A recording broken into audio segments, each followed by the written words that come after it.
నా బతుకు సర్వనాశనం అయిపోయింది. ఏం బావా కొత్తగా పెళ్ళైంది కదా మామూలుగా ఎంజాయ్ చేయట్లేదు అనుకుంటా. ఏది కొన్ని దోశలు పెట్టు. ఎందుకు బావా? ఏంటి బావా ఇది?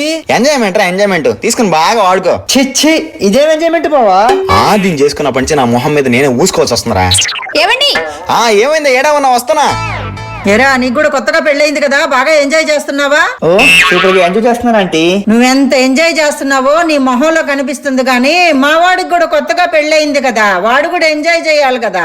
అదే అండి నాకు అర్థం కావట్లేదు. ఏం ప్లాన్ చేసాడో కనుక్కుందామని వచ్చా. రే ఏమైందిరా? బావా ఏంది బావా కింద పడిపోయావు? చాచా ఎవరు బావ కింద పడింది? కొత్తగా టైల్స్ మార్చారు. మీ ఇంట్లో కూడా ఈ టైల్సే కదా? అవును అవును. అంత ఎంజాయ్ చేస్తుండేవాడివి నీ పెళ్ళాన్ని కూడా తీసుకురావచ్చు కదరా. నా పిల్లల్ని ఊరికి పంపించేసాను కాబట్టి ఒంటరిగా ఇంత ఎంజాయ్ చేస్తున్నా.